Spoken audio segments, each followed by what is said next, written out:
Think about this. Two people are in a committed relationship. They're ready for some private time together, and one is ready for the physical act, and the other wants intimacy.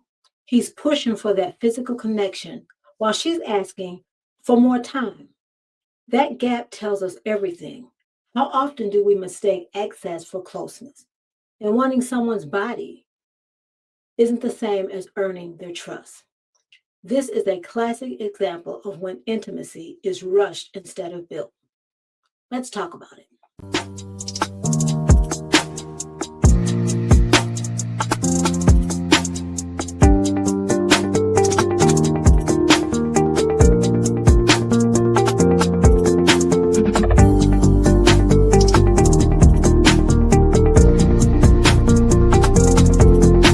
Thank you so much for joining me on my YouTube channel. This YouTube channel is called Ask Lois the Relatable Therapist. My name is Lois Godot, and this channel is all about promoting positive relationships and mental wellness. And I get my inspiration from a number of things, from reality TV, blogs, podcasts, news reporting, or anything else that's going to help me to help you to build positive relationships and support your mental wellness. So here's the copyright disclaimer under Section 106 of the Copyright Act 1976. Allowance is made for fair use for purposes such as criticism, comment, news reporting, teaching, scholarship, and research. So yeah, it's been a minute. And I was on a hiatus, and as the phrase goes, life has been lifing. Since my last video, a lot has changed in my life. I've moved out of state, matter of fact, several states away. I've revised one of my books, which I'll discuss later on, and I enrolled in a doctorate program for my doctorate of behavioral health, which I am currently now in my third year. So a lot has happened, and I'm so very glad to be back. And thank you to those of you who were concerned and asked where I was. Now, I really enjoyed the reality series Love and Marriage Huntsville, and the most recent episode, I think it's season 10, episode 15, I found very, very enlightening because both of the Scotts, Marceau and Tisha, Maurice and Kimmy, they explored issues of intimacy. And so I'm just going to focus on Maurice and Kimmy for this episode. And so in this episode, Maurice and Kimmy, they were with a therapist. And the therapist, I forget their names. It's not important. You'll go back and you'll see the season. You'll see their names.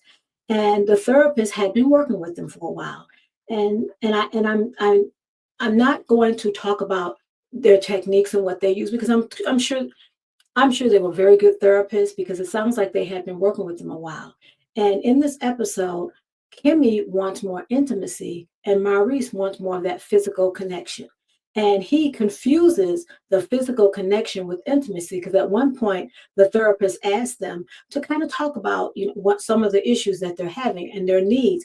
And Kimmy's saying, I want more time. And all Maurice keeps saying is he wants that physical closeness. Now, one of the things that Kimmy said was that she felt that Maurice equates intimacy with the same as the physical act. And she said he feels it's one and the same. And that's one of the misconceptions about intimacy and the physical act because they think if we have the physical act, that's the same as intimacy. And she was trying to explain to him, and also the therapist was trying to explain to them that they're not the same. And even when he said, okay, he was going to give in to giving her more time, but he wanted that more time to be with the physical act. I'm purposely not using the word because I don't want YouTube to flag me with saying the word. So I'll just use intimacy. And even in the video, they kept showing flashbacks. That's all Maurice kept talking about is, I want more physical connection. I want more physical connection. Even to the point of when Kimmy, several episodes before, when she had cancer and she had to have treatment, he was talking about he still wanted the intimacy. I mean, he still wanted the physical connection. And so that's like a red flag that you can't have sympathy for someone when all it seems like you want to do is have that connection.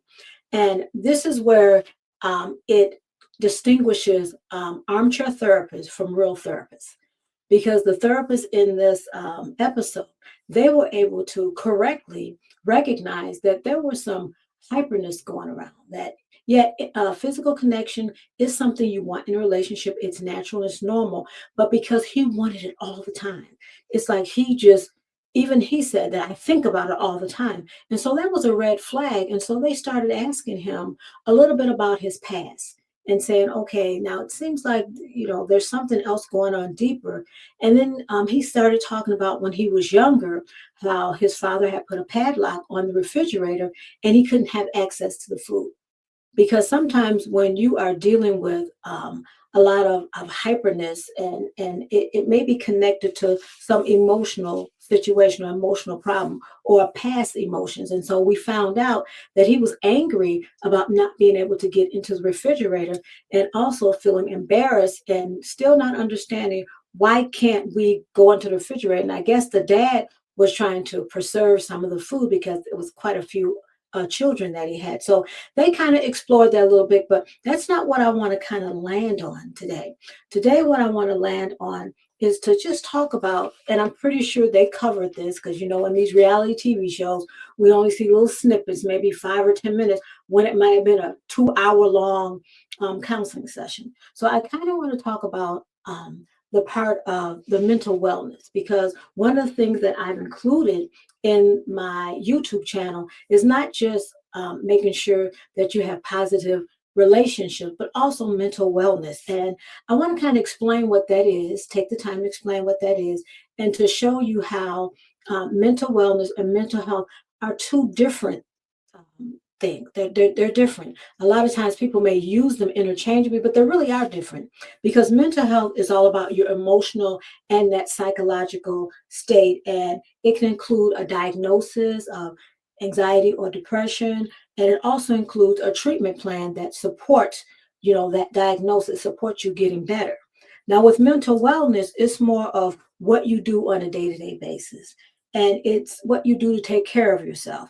And it not only helps you take care of yourself, but it helps you stay grounded when life gets rough. Think about mental health as the baseline, where you are now.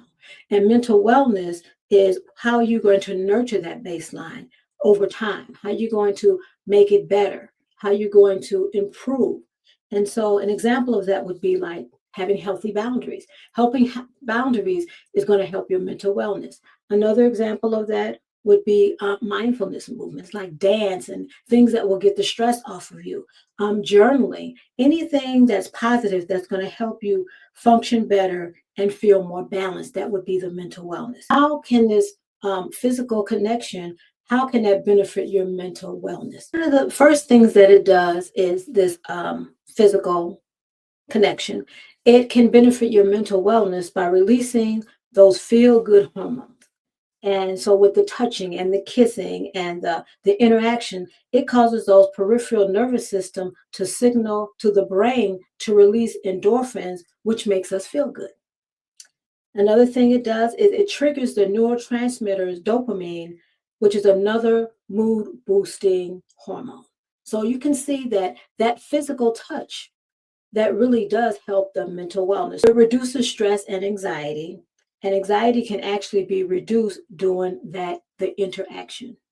Another thing that it does is it helps you sleep better, because as it releases the oxytocin and it reduces the cortisol, that's going to help you sleep better. And also exercising is going to also help you sleep better. And the last thing that it does is that it helps you to be connected with your partner or your spouse. So again, Maurice wasn't wrong when he wanted that physical release, because it does so much for your mental wellness.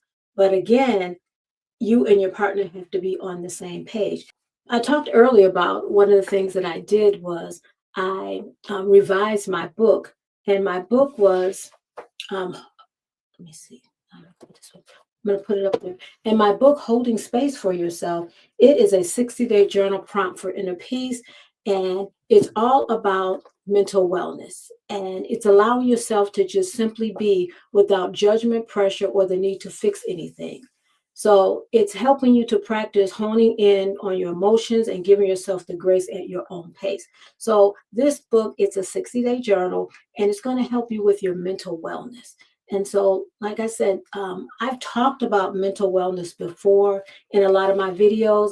But I'm emphasizing it more because, like I said before, mental wellness is the place that how you nurture that baseline, how you nurture your mental health. So we all want to have good mental health, but how do we have that good mental health? We have to have mental wellness as a part of that. And so one of the books again that I wrote is Holding Space for Yourself, and that is a 60-day journal prompt that's going to help you with your mental wellness. There's another video that I did that's going to help you on your mental health journey. So yeah, so I'm back and hopefully you'll stay with me.